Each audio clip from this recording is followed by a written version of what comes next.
Coming out this morning, let me start by thanking Ingrid and Jerry for, again, opening their home. I think they must leave a key under the mat and between all the campaigns that are going on. So thank you again for opening the home. And thanks for the kitchen crew for putting together a wonderful spread. Peg, Janet, Mady, Tiffany, Charlie, I'm sure I'm leaving out Stephanie. Thank you all for putting together a great breakfast this morning. And thanks to all our hosts who helped to make this a great success as a fundraising event with a couple of days to go, 9 days if you're counting. It's very helpful to have the funds in order to be able to execute the final days of the campaign. So I really appreciate all of our hosts who were able to join us this morning. And of course, I want to thank Pam. Where is she? There she is.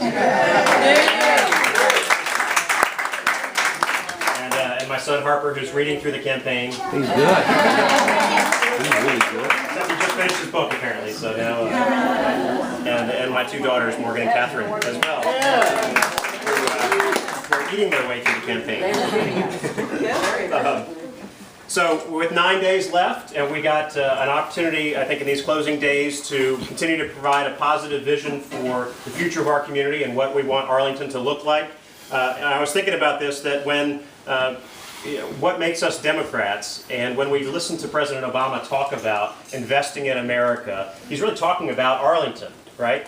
When we talk about providing educational opportunities for dreamers, we're talking about what we're trying to do in Arlington. We're talking about what we're trying to do as Democrats. And when we talk about trying to expand health care to thousands of Virginians, we're talking about what the president has laid out and what Democrats have been fighting for literally for decades. And those have implications for our state, but they also have serious implications for us right here in Arlington. We've talked last weekend, there were a couple of Medicaid town halls and talking about the 6,000 Arlington residents who would be covered under the expansion of Medicaid, and how important that is for the families, for stability, for our schools, for people to have health care coverage, and for families to be able to do a better job of creating the community that we all want. And that's part of what makes us Democrats. It's what makes me proud to be up here standing before all of you all today and asking for your support. We have a community that we can be proud of here in Arlington, and that is a legacy of Democratic leadership over a number of decades from many of folks in this room who have made a commitment to providing great local government and to continuing to invest in our community.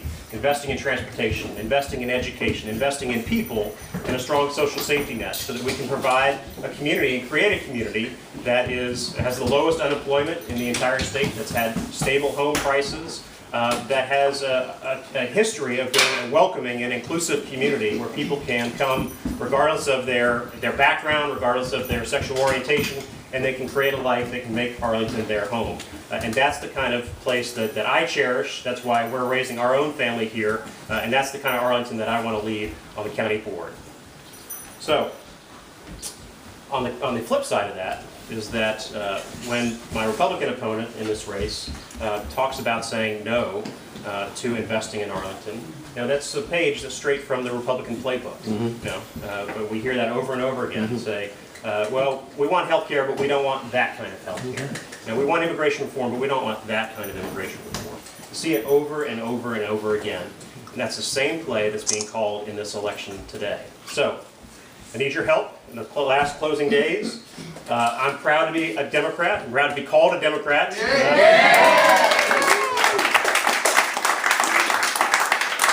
Because it's what I believe, it's what I have fought for years and years. It's what what Pam and I are raising for our own children. It's what we want to see for our future and for the future of our community. And I think that's important to remind people that we are a progressive community, we are progressive Democrats because we believe in things like equality. We believe in things like shared prosperity and economic opportunity.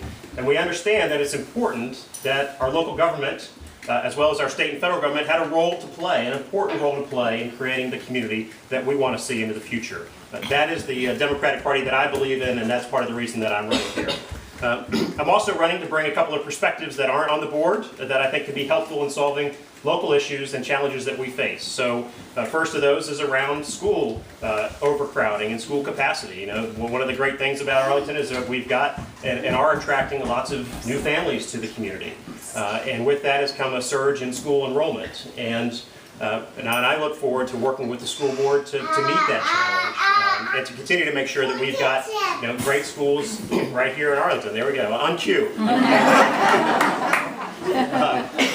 And I think it's important that we have the perspective of a parent on the county board, of someone who has young children in our schools, so that we can help to better solve that challenge before us.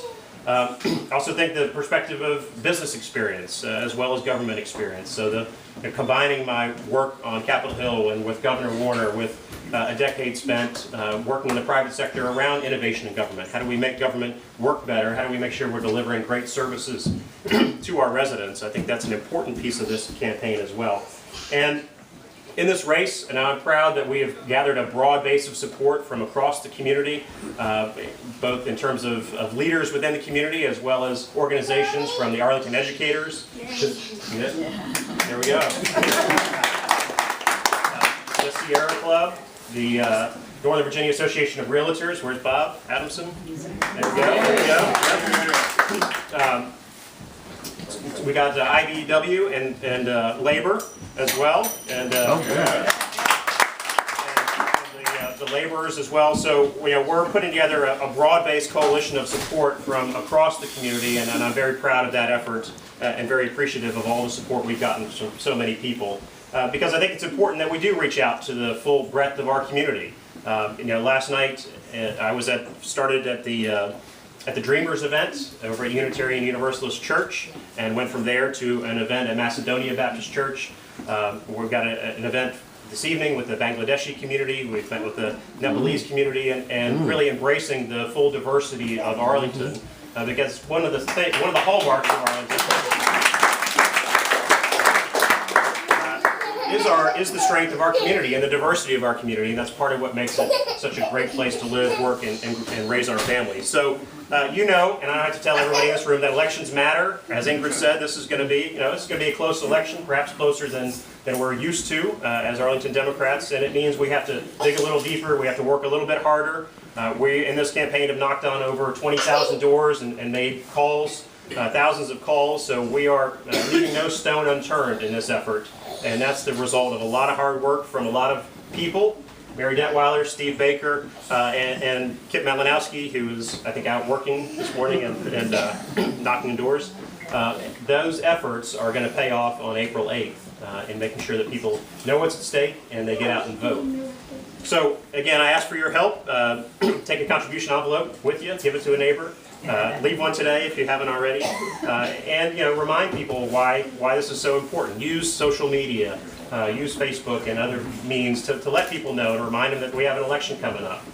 Put out a yard sign. Encourage your neighbors to put out a yard sign as well. All those things collectively add up to, I think, what will be a great victory on April 8th with your help. So.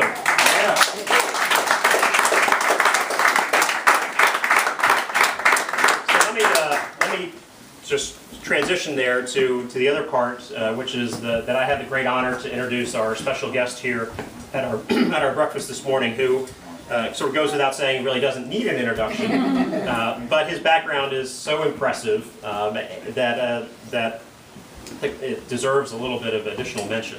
And I'll start with what I think is the most impressive part, which is that you married a Pam as well.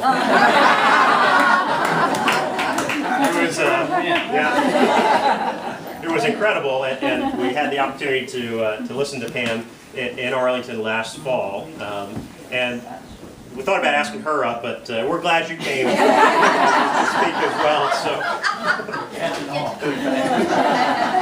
it was great. So please give her our regards, and we consider you practically a neighbor. You're kind of right down the river a few miles, but no stranger to Arlington, and we're delighted to have you back here. As you may know, the Lieutenant Governor grew up on the Chesapeake Bay, and we share, I think, a passion for protecting the Bay and protecting the environment, and understand both the environmental, the community, and the economic benefits that come from having a clean environment, and that's something that is really important He's a graduate of VMI and Eastern Virginia Medical College. He served in the U.S. Army as a doctor and went on to serve in the Virginia State Senate with distinction. And a couple of those fights that he has led with his colleagues there and who are here with us today around ending smoking in restaurants. People may have forgotten about that one, but that one's really important, and for all kinds of reasons. And I'm the son of a health educator. My mother was taught public health for a number of years, worked at CDC, so I understand the importance of that, and I appreciate your leadership in that effort. And also, and most recently, in the last couple of years, to protecting a woman's right to choose.